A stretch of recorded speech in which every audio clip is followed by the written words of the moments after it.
Augustine Came to Kent by Barbara Willard. Chapter 1. Men in the Marketplace. We had stood in the marketplace for many hours with all the rest, Wulfstan began. He paused and frowned. But you have heard this often. Is this the story I should tell you again? Yes, it is the best, cried Anna. The story Wulfstan had to tell his young son and daughter was so wild and strange that it seemed to come from another world.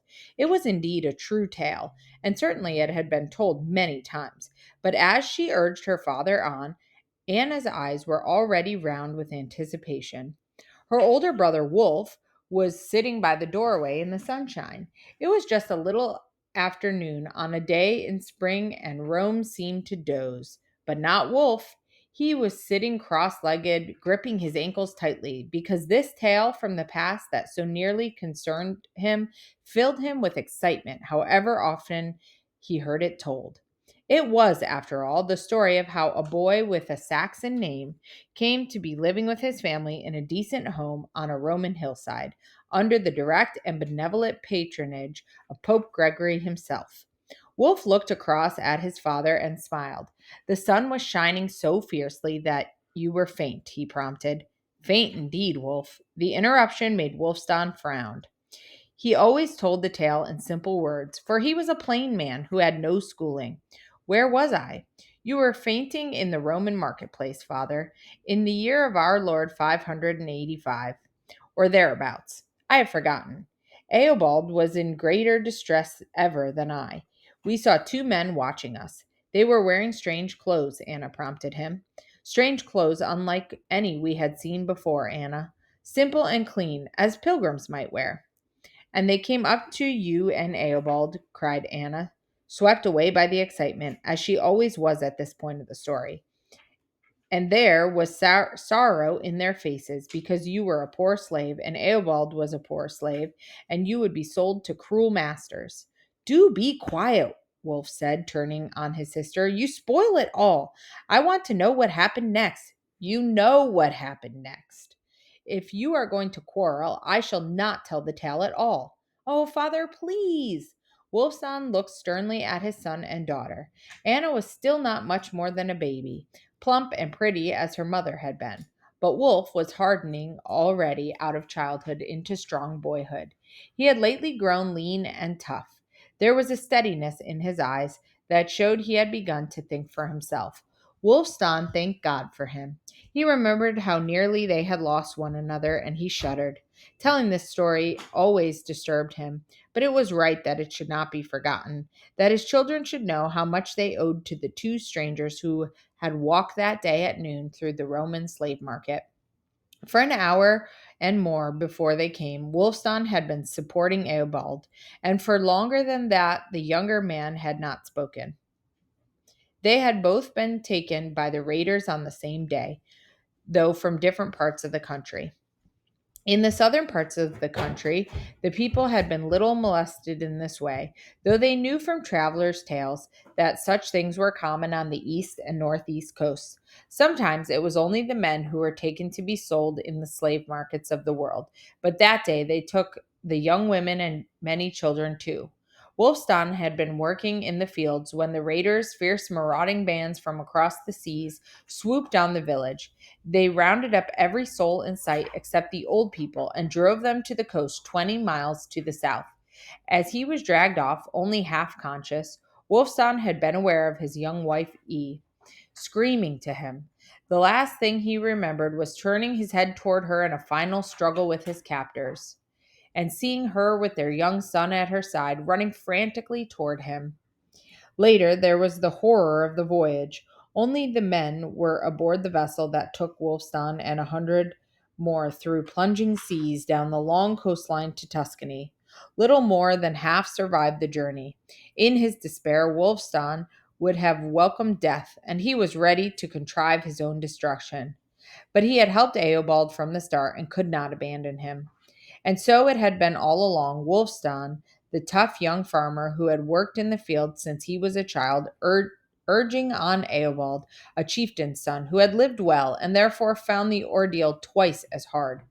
Caring for the lad had been a kind of distraction, but only But once they were penned in the Roman marketplace, along with a great collection of strangers taken from half a dozen lands, Wulfstan had looked about him in the blazing midday, and despair made him beat on his chest with his bound fists.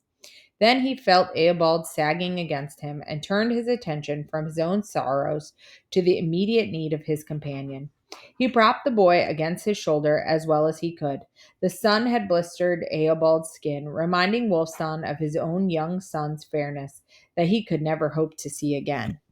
It was as he looked away from Eobald, hardly able to endure his own misery, that Wulfstan had seen the two strangers. Both men were plainly dressed. Since he knew nothing of the country's customs, Wulfstan had no idea who or what they might be. Merchants or scholars, men of influence, he could not tell. All he knew was that here were two who might be prospective buyers. That told him that the midday pause for food and rest was over, and the business of inspection would begin again. Buyers would move among the slaves, attended by the overseers. The merchandise would be turned about and prodded. Teeth would be inspected, muscles pinched. Wolfson looked at the newcomers, and he was scowling and black with hatred. Then, to his bewilderment, he saw the compassion in their faces. One seemed a man of importance, the other his attendant. The first asked a question, the other deferentially replied. Wulfstan heard their words, but he could not understand them. Except one. It was Angli. That meant they were speaking of his own country, Anglia, or England. His heart hammered because he realized that he and Eobald had been singled out by these strangers. The first man summoned an overseer and spoke to him. All three moved forward, the overseer thrusting aside any in his way, sending them staggering against one another since their hands were bound. At last, the overseer had his hand on Eobald's shoulder, jerking him upright so roughly that his head lolled. The leader of the two men spoke one sharp word. The overseer scowled. The stranger's hand was laid on Wulfstan's arm, not in command or appraisal, but in reassurance. And then, cried Anna, rocking back and forth, unable to keep quiet a moment longer. Then, Anna, your father knew the meaning of comfort, and you were taken away from the market, she cried, and led to a house in a cool and shady place, said Wolf, and you were given water and clean clothes and food.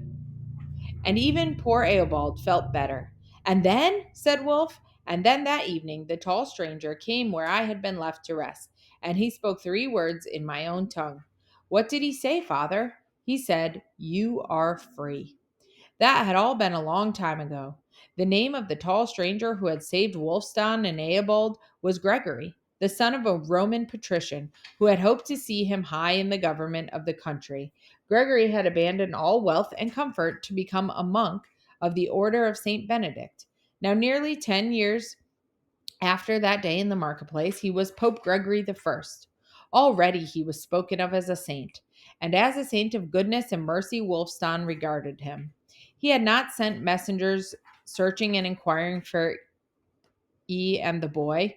It was a miracle in itself that they had been found.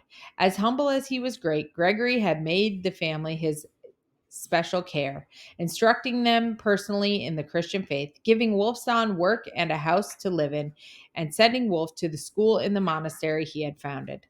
On the day Gregory, against his own wishes, was elected pope, he sent for Wulfstan. I have been raised up, he said, and so shall you be.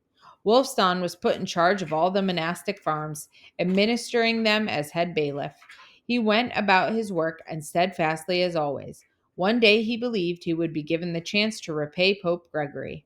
He knew that he and Eobald had been rescued, not only because of Gregory's bitter distaste for slavery, but also because at the sight of them he had been filled with a deep ambition. He was told you were Angles. I was told you were Angles, he said to Wulfstan many years ago, but to me your fair skin and hair made you seem more like angels. I desired to bring these angels nearer heaven, and with them all their countrymen. In God's good time, we shall send a mission to England to preach the gospel. Unlike Wulfstan, who was a family man, Eobald had become a monk soon after baptism. He had been put in charge of a number of pupils and ordered to instruct them in his own language. Among them was Wulfstan's young son. The boy's name was Wulfbert. but in tribute to Rome, which had saved and supported his family, he was always simply called Wolf. Thus he and his parents saluted the city's founders Romulus and Remus, the foster sons of the she-wolf who had saved them from death. On the day that Wulfstan was telling his young son and daughter for the 100th time how he had been saved by Gregory, his wife, was sick. It was for this reason that the tale had been told yet again, to distract them and occupy them all as they sat waiting for her to wake after a soothing draught sent to her by Brother Lucian, the infirmarian at the monastery. When she wakes, will she be better? Anna asked. We must pray so. Wolf had so far taken the illness lightly. His mother had never been robust and often lay down with her hand held across her brow. Though she never complained, his father's tone caused the boy to look up sharply and inquiringly. She is not very ill, is she, father? She is not well, Wulfstan replied shortly. She suffered too much. Too much. Wolf knew he was thinking of that dreadful day when they had been separated and carried off. In his own mind, there was a muddled picture, like a half remembered dream of confusion and crying and darkness. But it was difficult to know what he remembered and what he had been told. He had a recollection of different surroundings, and perhaps if he saw them again, he might recognize them. But for him, home had always been here. He was only a little different from his young Roman companions. Fairer, certainly, and taller and slower spoken, with a faintly awkward way of mouthing his words, because his tongue had been made for a different language. A coldness touched Wolf as he looked at his father's face. He knew suddenly that his mother might die. Once people fell sick, there was often no way of curing them. Among Wolf's friends were many motherless boys, but he had never thought until now that he could become one of them. Let's go to the river, Anna, he said. When we come home, perhaps she'll be awake. He felt his sister's hand tremble as she slipped it into his. Without speaking again to their father, the two of them went out of the house. The hot sun of early afternoon was on their heads as they went down the hill together. Anna held Wolf's hand tightly, running to keep up with his longer stride. She was making a little sobbing noise, but there were no tears on her cheeks. Halfway down the hill, there was a fountain set in a small paved court. A boy was there playing with colored balls that he tossed into the air 3 at a time, catching them in ones and twos, counting as he did so in a chanting way. Toulouse! Cried Anna, forgetting her fears at the sight of Wolf's greatest friend. She ran forward at once. The boy was distracted and dropped the colored balls. Look what you've done! Wolf and Toulouse and Anna scrambled to catch the balls before they went rolling off down the slope.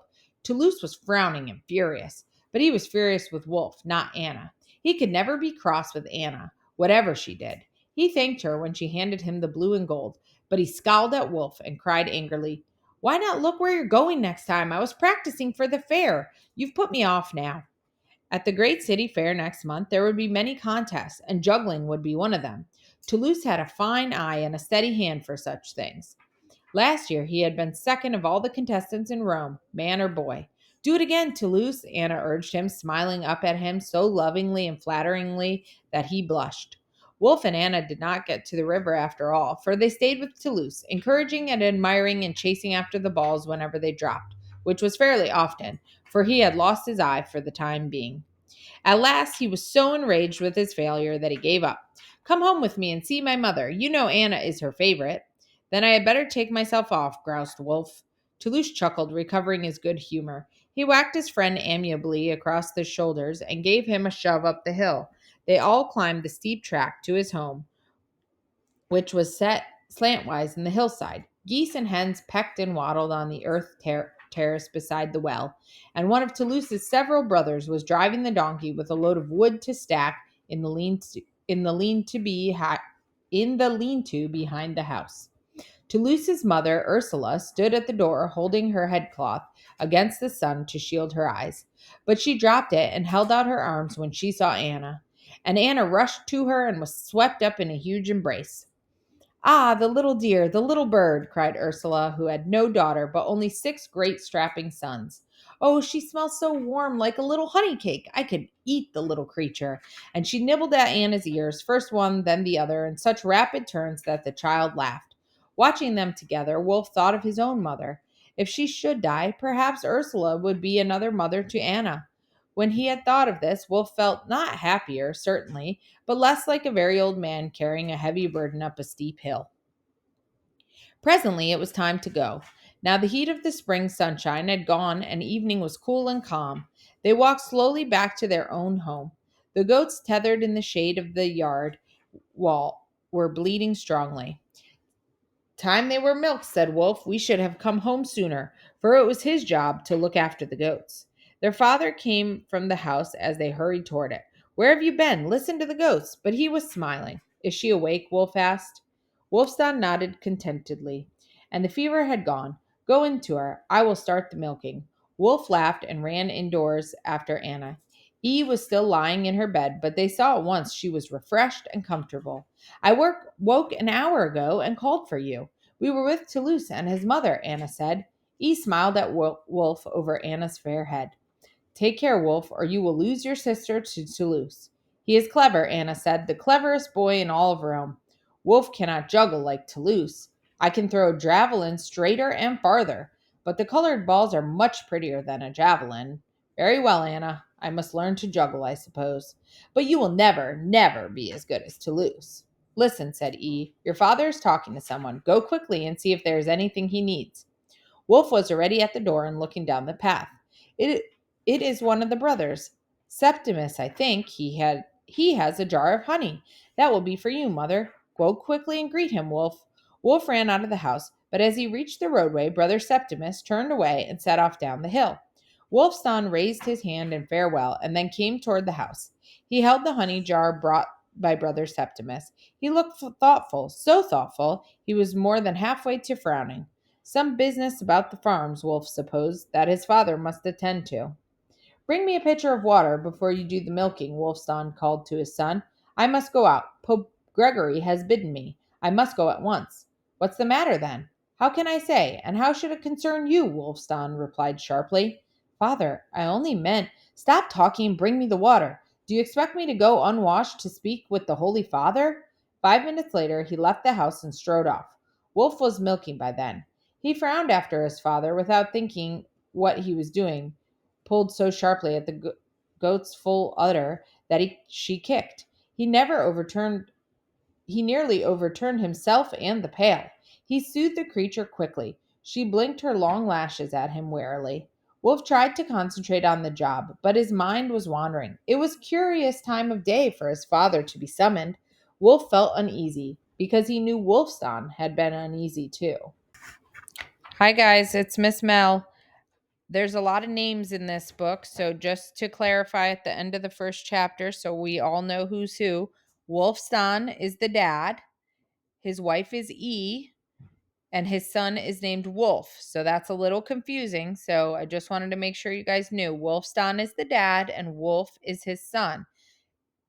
The daughter is named Anna, and his best friend is Toulouse. So I know there are a lot of characters in this, but you guys are doing a great job.